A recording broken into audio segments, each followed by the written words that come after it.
We'll go ahead and get started. It's great to be with you all this morning. My name is Nicole Litwiller. My pronouns are she, her. And just a little bit more about me before we dive in this morning. I am joining this call from what is now known as Harrisonburg, Virginia, but what is traditionally Monacan, Shawnee, Haudenosaunee, Cherokee, and other indigenous land. I am a 2019 graduate of Eastern Mennonite University and a 2020 graduate of the Center for Justice and Peace Building. And I'll actually be joining our virtual commencement later today. So that ceremony is happening today. Thank you. I create planet and people-centered artwork.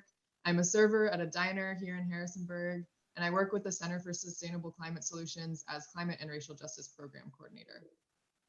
I can often be found biking around town, meeting up with people in coffee shops, or chopping up local vegetables for meals. I consider myself a liberal arts major at heart, which for me means that I feel passionately about a lot of different things, and I get a little stressed out when I feel like I have to focus my energy on one particular thing, which I guess is probably why I get so excited about how issues of race, gender, class, climate, and others are all connected. And so I guess that's kind of what I'll be talking to y'all about today. And I want to, oh, it seems like my volume is changing a little bit. Are others having that issue? Yeah, I noticed that too. Okay. Sort of goes in and out. Try.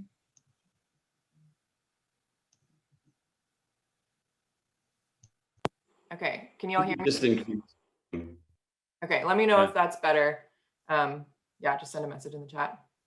Okay, thanks for that.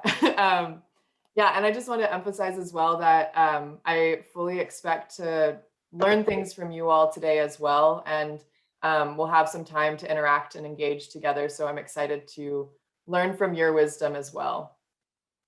So I'm going to begin the time together today by sharing a prayer that I have started the interactive webinar series that some of y'all might have been on, I'm not sure. So it might be familiar to some of you, but this is a prayer that's been adapted from Carol Penner. And we're just going to use this kind of as a time to ground ourselves in this space together today. And so while I read this, you're welcome to turn your video screen off if you'd like, close your eyes, find a position that's comfortable for your body, if that's sitting or standing or laying down, I don't care. And then also I invite you to just notice the emotions that come up for you as I read this prayer and try to sit with those. Don't judge them, but just let them be there and notice what they are. So let's pray together. Creator God, hear our prayer for settlers everywhere, for people living on land stolen and traded unfairly from indigenous peoples. You know our cruelties, our violent erasures of cultures and histories, our cavalier dismissal of treaty rights, our personal prejudices, our institutional racism, our defensive disinterest. We are part of a colonial system so insidious, those who benefit refuse to see it, even when it's in front of our faces. You are a God who names, a God who hears. You know the name of every missing and murdered Indigenous woman. You hear the cries of every child separated from their family. You know the original names of every mountain, river, and blooming flower. You hear the earth groaning as she is torn and broken, her holy balance polluted and poisoned, and yet she continues to give. Breathe into us your winds of disruption, your great spirit, an imagination that breaks cycles of domination by rearranging landscapes, upsetting tables where money is counted, and emerging in new patterns, embodying your radical love. Creator God, give us the courage to seek justice, love mercy, and walk humbly with you toward the liberation of earth and all of her beings. Amen. All right, thank you for joining me in that prayer today, and feel free to take a deep breath and maybe stretch up a little bit, maybe release some tension. All right, let's get started. So as I was thinking about what to share with y'all today, I struggled to know what I could say that others haven't already said incredibly eloquently and beautifully and far more knowledgeably than I ever could. There are a lot of really amazing people doing work on climate and racial justice. And I'll add a document to the chat later that is a very preliminary, just scratching the surface document with some resources and people that you can check out. So with that in mind, I decided that maybe the best way to frame our time together would be to share some of my own story, with the assumption that some of y'all might resonate with some of what my journey has been. So that's what I'm going to start off with. And I'm going to begin sharing my screen here.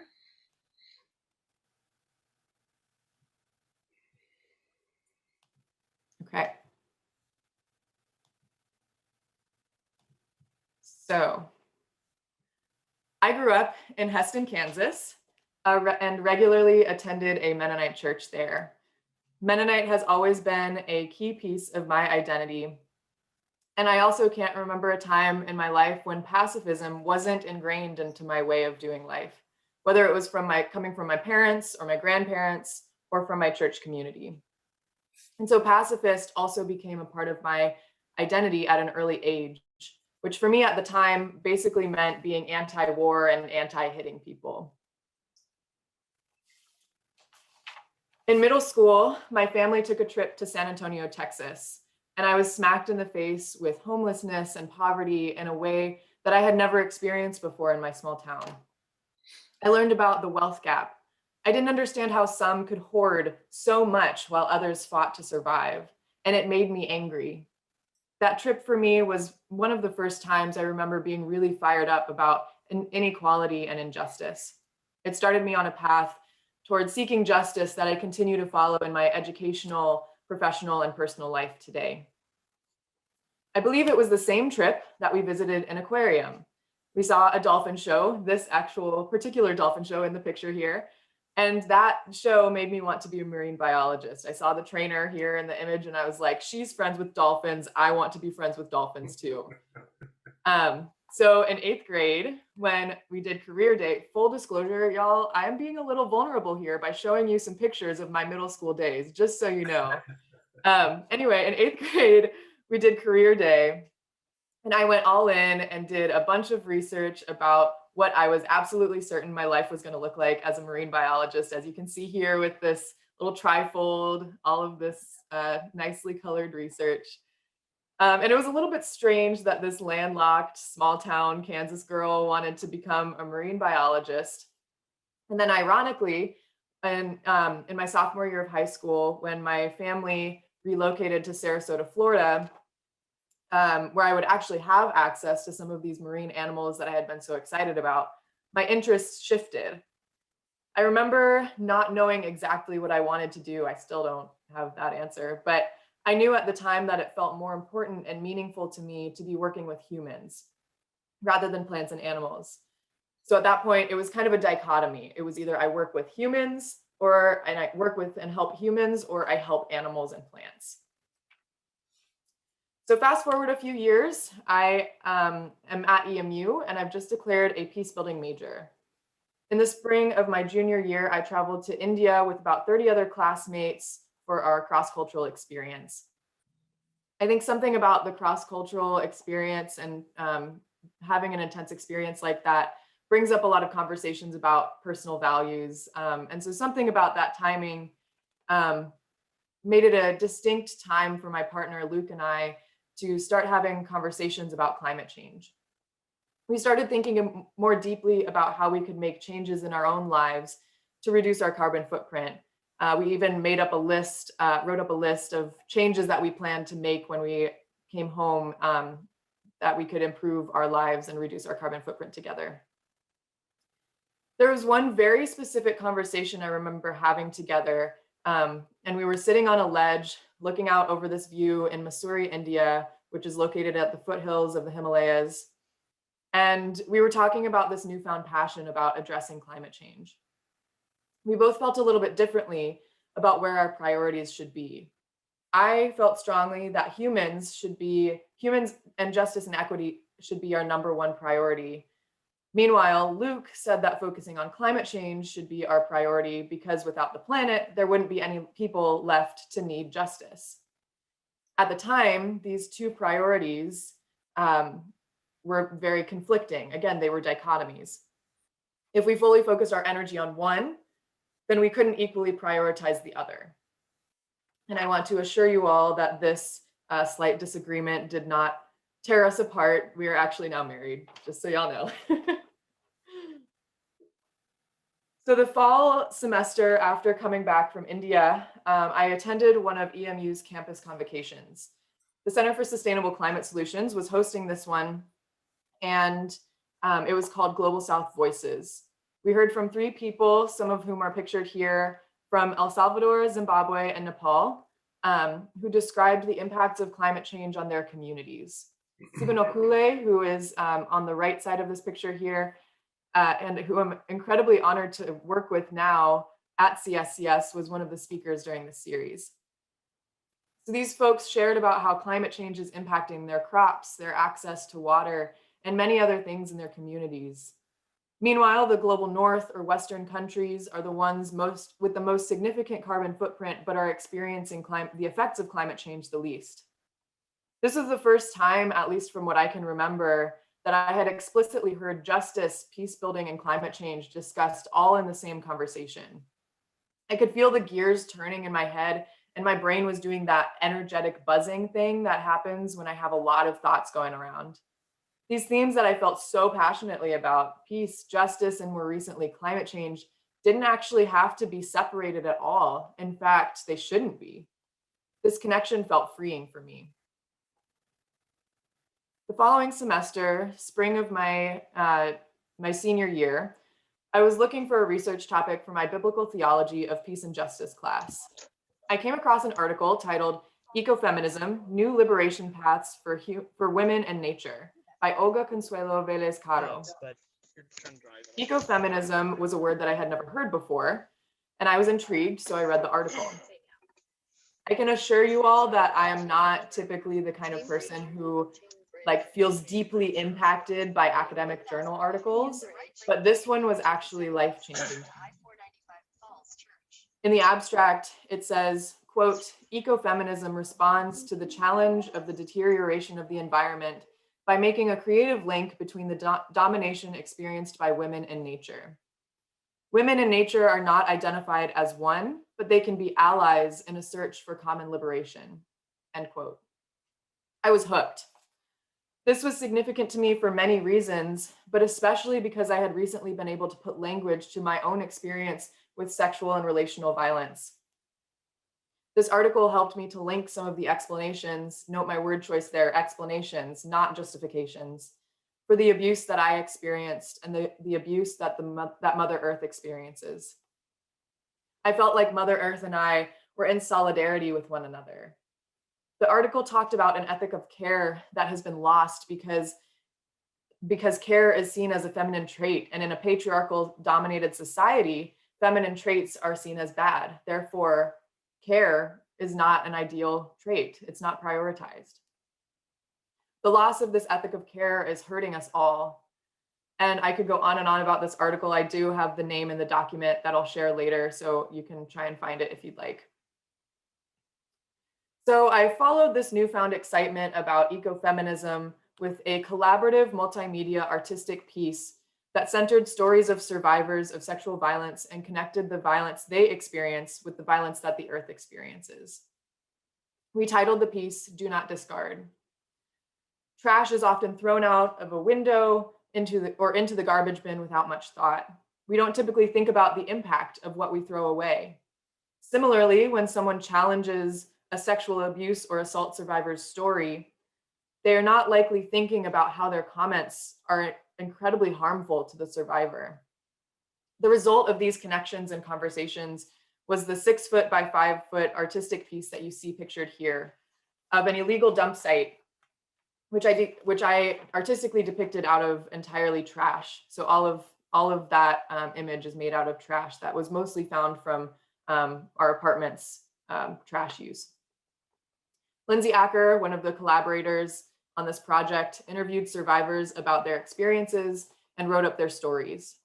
Elements of their stories are written on the pieces of trash, such as on these tires and some of the other bags that have been thrown over the road. So elements of those stories are written on those pieces of trash to demonstrate the connections of what happens, of how their stories are treated when they're not believed. Luke Mullet, another collaborator, composed an audio experience that sets the viewer and listener in the painful, intense, and emotional space of the interviewed survivors' stories. And the link to this, our website that we created that houses all of this information is also in that document. So y'all are welcome to explore this further if you'd like. And I'll just say that if you do choose to explore this a little bit more, there's a lot of really intense content and personal stories and experiences. So please just be sure to take care of yourselves as you're navigating the website. But I do encourage, participating and engaging with this because it's really important things. So now that I was seeing some of these connections, I felt like everywhere I turned, I just couldn't stop seeing them. They were everywhere. The following fall, my first semester as a full-time graduate student at the Center for Justice and Peace Building, I'm shown here with some of my wonderful classmates that I'll be graduating with today. I met with my advisor, Johanna Turner. We were getting to know each other a little bit, and so of course I told her about this newfound passion and interest in learning more about how climate change and social justice and peace building are all connected. She later sent me an email informing me about a small independent study that would be happening that semester called Whiteness and Radical Ecology. It was being led by Jonathan McCrae, who is a local farmer and a CJP grad. I joined, and I am so grateful I did. It was a really, really beautiful experience. Each Wednesday afternoon that we met was typically the highlight of my week. We sat beneath a pin oak tree, which was just on this side of the riverbank here in downtown Harrisonburg, and we discussed that week's readings together. We talked about our ancestral roots that are deeper than whiteness. We explored the white supremacist underpinnings of the environmental movement and why white supremacists today are drawn to environmentalism. We read folk tales from our ancestral traditions and practiced telling stories. We read aloud excerpts from Resmaa Menakem's book, My Grandmother's Hands, and participated in the provided body practices together, where we practiced getting in touch with our bodies and emotions. I took away a lot of learnings from this time, but some of the key things, I'm going to share 3 key things that have really stuck with me from that small group conversation together. 1, colonization, capitalism, and white supremacy are reasons for our climate crisis, not separate issues. Colonization and white supremacy led white folks to hold a mindset of domination, not only that white people, particularly white men, are dominant over other groups of people, but also over other than human beings. Number 2, we all suffer from this toxic domination mindset. It is harmful to all beings, including those who benefit in some ways from these systems of domination. And number 3, healing from white supremacy and capitalism and healing our planet are connected at their core. At some point, it became a dominant idea that humans are separate from and more important than nature. And I think I saw that comment in the chat earlier as we were naming things that we're grieving. But humans are nature. We are nature. We depend on one another. Healing from white supremacy requires reconnecting with the land and with one another. And it is essential that we root that healing in a radical love. So these experiences that I've just shared with y'all have led me to understand that peace building, justice, and care for the planet cannot be separated. They've also helped me understand that the violence that violence is far more than war or a physical fight. We have heard the words, "I can't breathe," cried out as police murdered Eric Garner, Elijah McClain, George Floyd, and too many other Black men. We also hear those cries from low-income communities and communities of color whose air is systematically polluted and causing health issues and death. The police are violent, as is the intentional poor air quality. People around the world are being forced to relocate because they can no longer survive on their land due to climate change. Their crops won't grow, their access to water is limited. Many search for a new place to survive, and when they reach a border, they are faced with continued life-threatening and inhumane circumstances. Borders are violent structures. Women's bodies are violated and we are disrespected constantly. Mountaintops are destroyed and sacred land is violated for pipelines. This patriarchal and capitalist lack of care for women and our Mother Earth is violent. The legacies of homophobia and transphobia continue to permeate Mennonite institutions, resulting in many in our communities unable to show and be their true selves. Rivers are pushed underground beneath roads and cities and forced to hide themselves. This heteronormative, human-centered domination is violent. As I've learned about how all of these issues that I care so deeply about are interconnected, I've also come to understand that the pacifism and nonviolence that I learned about growing up was entirely too limited. Violence is not limited to wars or school shootings or fistfights. If Mennonites truly desire to be pacifists, as I believe we do, we have got to expand our definition of violence and peace. If we desire a peaceful world, we can not only focus on physical violence. Martin Luther King Jr. famously said, "True peace is not merely the absence of tension, it is the presence of justice." In other words, as we have heard shouted through so many streets in the past year, no justice, no peace. This means that as hard as it often is for Mennonites to do, we need to lean into and name the conflict and injustice so that we may begin to address it and its resulting violence towards people and planet. The white supremacist, patriarchal, heteronormative, classist, ableist, colonial culture that is deeply ingrained in all of our structures and in ourselves is inherently violent. To be pacifist is to dismantle these systems of oppression. Okay, so I just named a lot of different forms of violence, but I certainly did not name them all. So I'd like to invite us into one of our times this morning of some collaboration and take a minute or two to just type in the chat some other forms of violence that that come to mind for you. Maybe some examples or other systems and structures. So let's practice naming and bringing to the surface these systems of violence so that we can work to undo them. So we'll take a minute or two to do that. And I'll read them out as they come into the chat.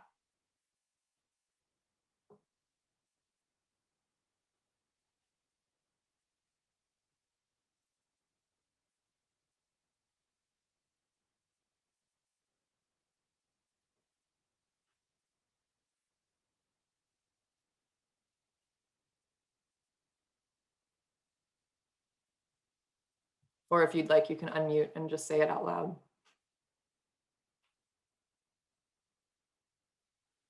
Violence of lies, fake news, prioritizing my convenience.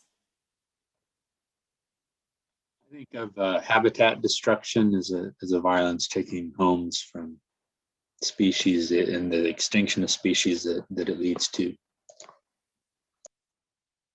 Thanks, Doug.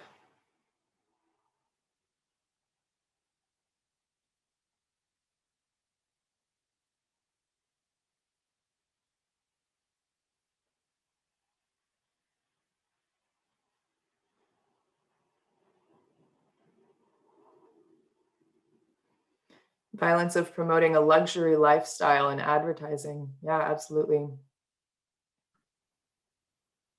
Grabbing resources as if they would be unlimited and of no consequence to anyone else. Mm-hmm. Yes, thank you. And we've been told that the children will lead us. I don't think we're paying enough attention to the voices of our children. And simultaneously putting all of the responsibility on them. What it feels like to me, at least sometimes. Yeah.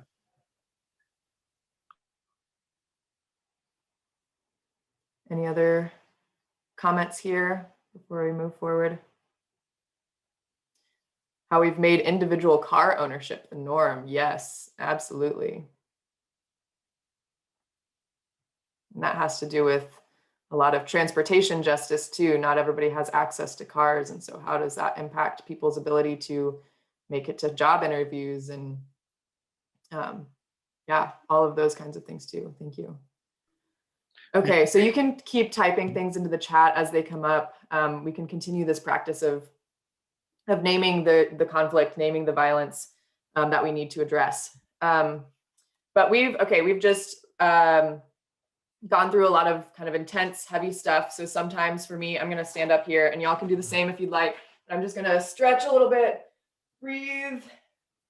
I find that giving some energy and paying attention to where the tension is held in my body helps me gain more resilience for being able to continue these hard conversations. And there are certainly ways that I can continue to learn to take care of myself as we're having these hard conversations. Okay, so we are going to go now into a time of collective imagining. We can't create a new and more just and beautiful world without imagining what that reality could look like. Adrienne Maree Brown, who is a really, really cool person. If y'all haven't heard of her, highly recommend this book, Emergent Strategy. Adrienne Maree Brown says in that book, it is so important that we fight for the future, get into the game, get dirty, get experimental. How do we create a proliferate and compelling vision of economies and ecologies that center humans and the natural world over the accumulation of material? We embody, we learn, we release the idea of failure because it's all data. But first, we imagine.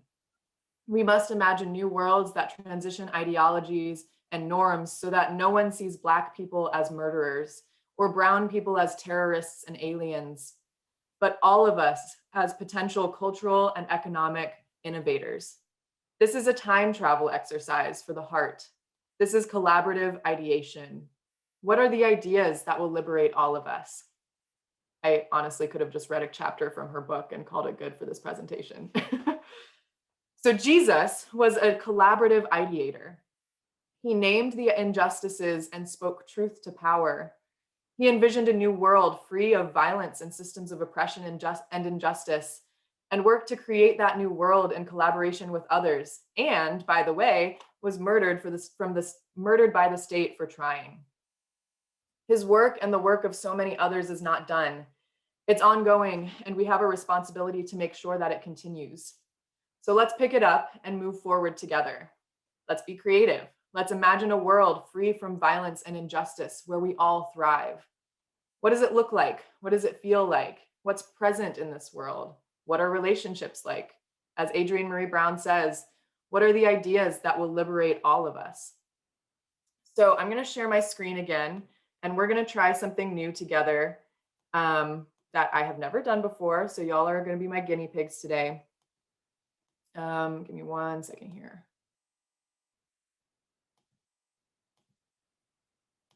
Sorry, y'all. Okay. So I am soon going to be sharing sharing a link in the chat to a website that's called Mural. It's a pretty cool facilitation tool, and we're going to see if it works with us this morning. But I am calling this this image the possibilities tree. Some of you might have heard of the kind of facilitation tool called the conflict tree to identify conflict, but I'm using this a little bit differently. So what we're going to do, just to give you a little brief tutorial, these images here on the right side of the screen are all movable. So they're kind of like sticky notes. So you can double click in that and type whatever you want. So for the roots of the tree, we're going to be thinking about the questions: what is our work for creating a new reality rooted in? What are the values? What values nourish this ongoing work?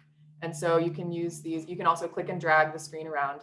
You can use these, double click in the brown boxes down here, type whatever you want. So for example, love, and you can also change the size and then click and drag that over to the place on the tree where you'd like it to be. And then for the fruits, the top of the tree here, what do we dream that the fruits of our labor will be? This is some of the questions like, what does this world feel like? What does it look like? Some of the tangible things that we can work towards creating. And so we are going to have a multicolored fruit tree with all of these sticky notes here. And again, you can double click, type, and then change the font size if you need to. And then also, I know it's a little bit small right now, but down in the bottom right corner here, you can zoom in or zoom out to fit what you need to do. And then one other option that you have is on the left side here, you'll see this little banner and you can click on images. And especially for the fruits section, if you, well, for either section, if you have a particular image in mind, if you work best with imagery, you can type in some type of image and look for that and add that to the tree as well. So we're going to be able to kind of see all of each other's work as we're working on this together. So again, I'm excited to learn from you all, and I will add that to the chat here. And just in case some folks aren't able to engage like in real time, I'll share my screen in a second once I can see that some people are on. So yeah, go ahead and click on that link. I see some people joining. A visiting rabbit and a visiting lobster, welcome. All right, so yeah, you can all see that. And so yeah, go ahead and engage. We'll do this for a few minutes, and I'll share my screen and play a little bit of music together. And if you have any questions, feel free to just unmute yourself and ask.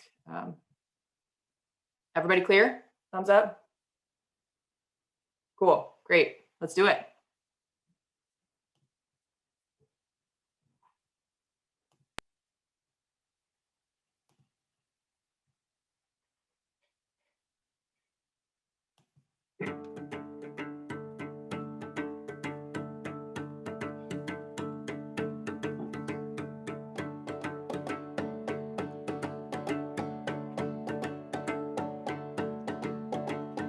If I go away, I want you to pray, not for me, for the souls who have gone away before.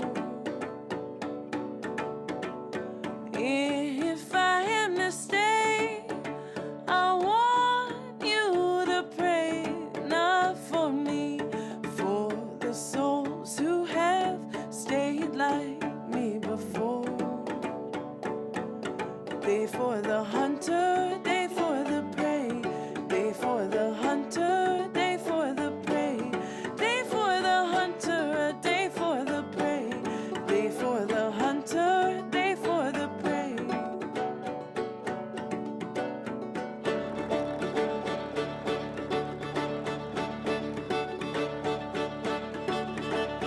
If they take me away, I want you to pray, not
Okay. Wow. Thank you, everyone. Yeah, like I said, this is something new that I haven't explored much before.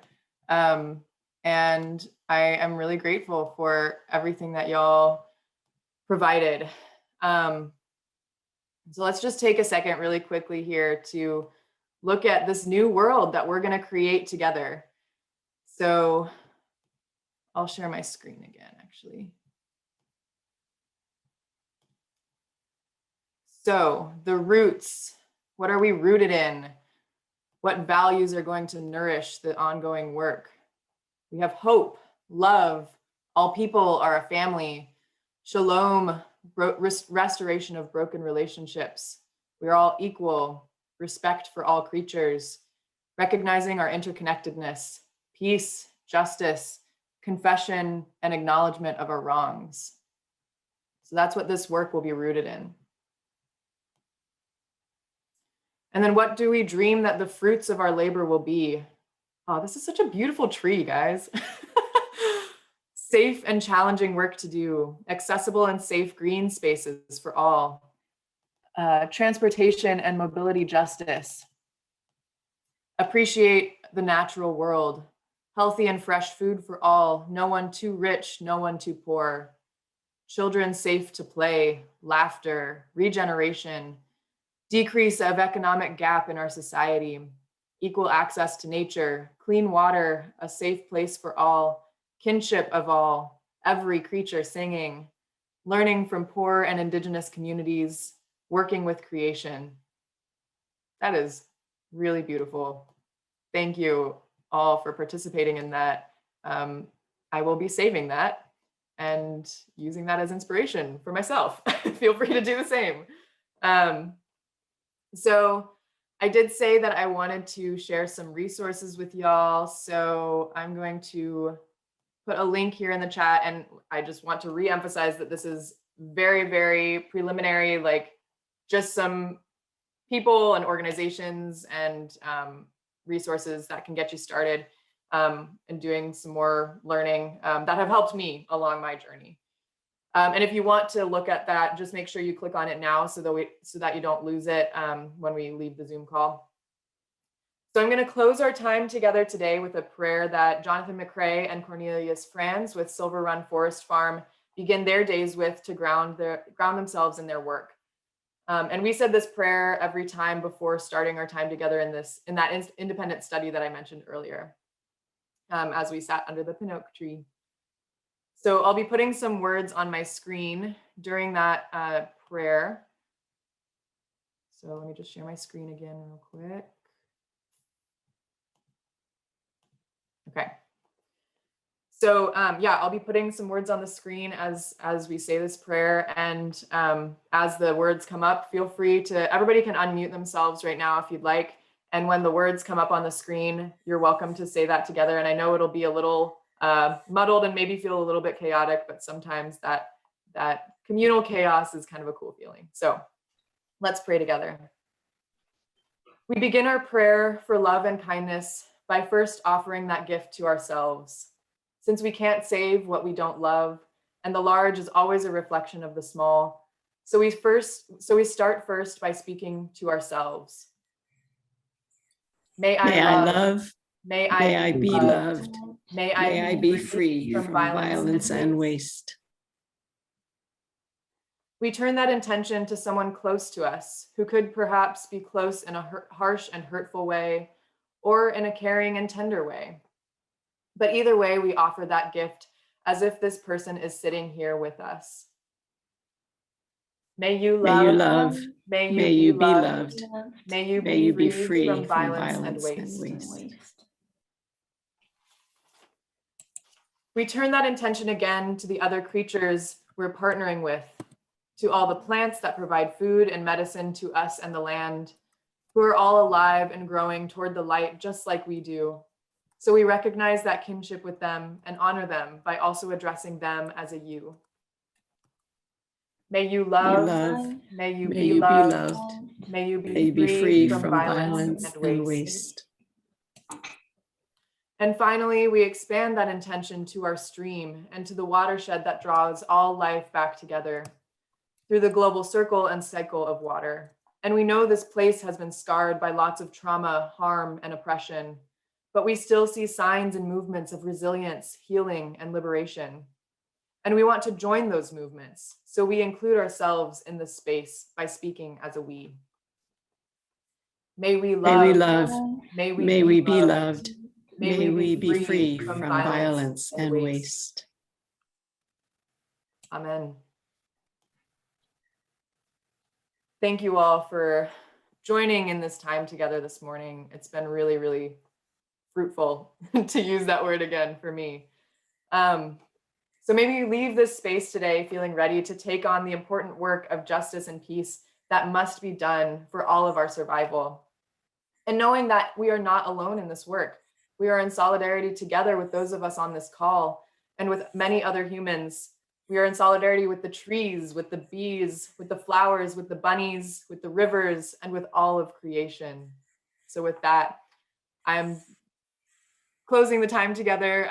I guess we have a couple of minutes left. So if anybody has any questions, feel free to shout them out.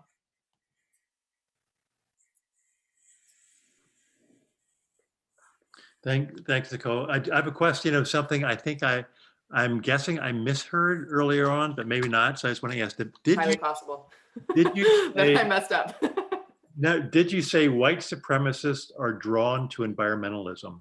Yes, that was a Comment on that. surprising, yeah, so that was surprising for me to learn. There's an article, I'll try and find that article and add it to the document that I shared with y'all.